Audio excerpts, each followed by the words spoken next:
Man, I love this trail. We are just etching along the side of the hill here. It is a freaking steep side hill that we're just etching along the side. And then I'll get, you know, here where we're probably 100, 150 feet above the river. You know, just weaving our way through these freaking amazing pine trees. And then next thing you know, we're back down right by the river. A lot of exposure here. I mean, if you drop your front wheel off your bike, start sliding down this hill, it probably doesn't stop. You'd have to fish it out of the bottom, and that could be a problem. So, front wheel placement, it'd be critical, but then you come back in here, like, gotta turn the idle up on this bike. Next time we stop, I gotta remember, get out a flat blade screwdriver and turn the idle up. But then you get back in here and just epic stuff. There's moss growing on the pine trees.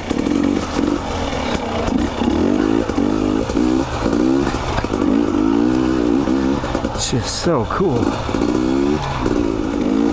See, right now we're right back down by the river. It's right off to my left, so it's nice and cool. Down here in the bottom of the canyon, where it's just a little bit wider so we can stay in the bottom, and then as the canyon narrows out of it, then we climb up.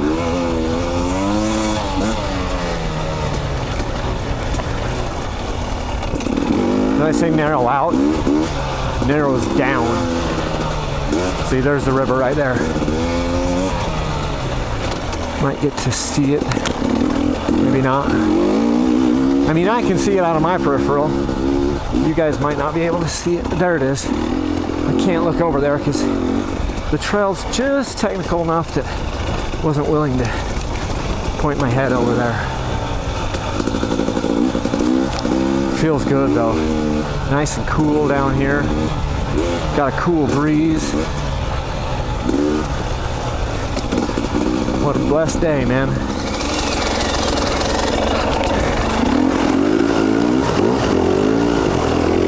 So I've done probably hundreds of these stream crossings, and everyone is a little bit different. These were challenging because the water's just deep enough and pushing you hard enough, and the rocks were extremely mossy and slick, like as slick as I've ever seen any of the rocks. This is footage of Sam coming through that same section. It gives you a little bit more of, you know, a vantage point of how, you know, it's not extremely deep, but the rocks are extremely slick.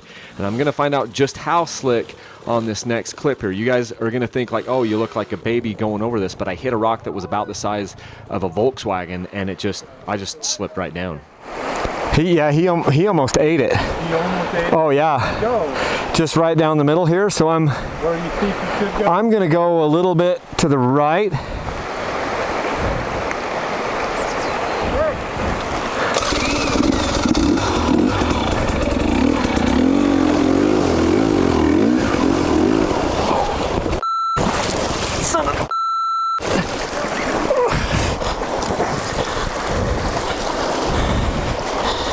Yeah, that's deep right there. You know, even watching this footage back from Sam's vantage point, I can't believe I lost it down in the river, but I'm telling you, it was as slick as ice out there. It doesn't look, the camera doesn't do it justice there. It was as slick as anything I'd ever been on it. But it's embarrassing watching it back like that, because it's like, dude, how did you drop that? There's a boulder right here. I don't know if I dare start this or not. You could pop open the airbox and see if there's water in there. Oh, there's not. I think you actually just lucked out. Okay, don't go right there.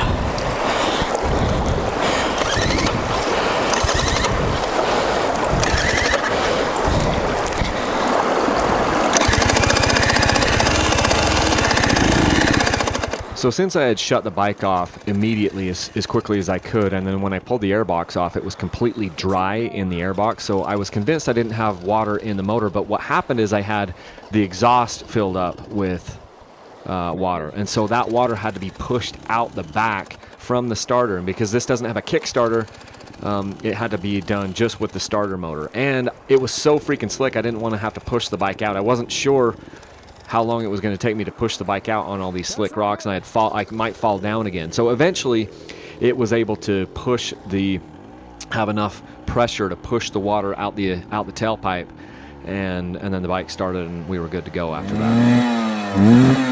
There's water.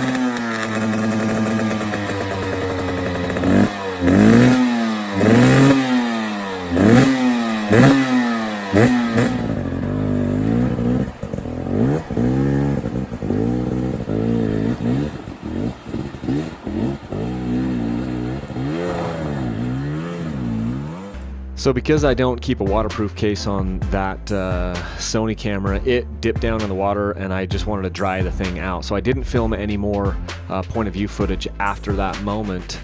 And it worked out fine. After the camera dried out the next day, it was totally fine. But this was, again, day one of a 4-day riding trip up in Idaho. This is some drone footage of later that day, and the bike ran perfectly the rest of the trip. I rode it 3 out of 4 days, and I've also ridden it a couple days here at my house since, and the bike is totally fine, so I know it didn't get any water down in the motor. So if you pick them up quick and shut them off quick, you might get lucky like I did. So thanks for watching, guys.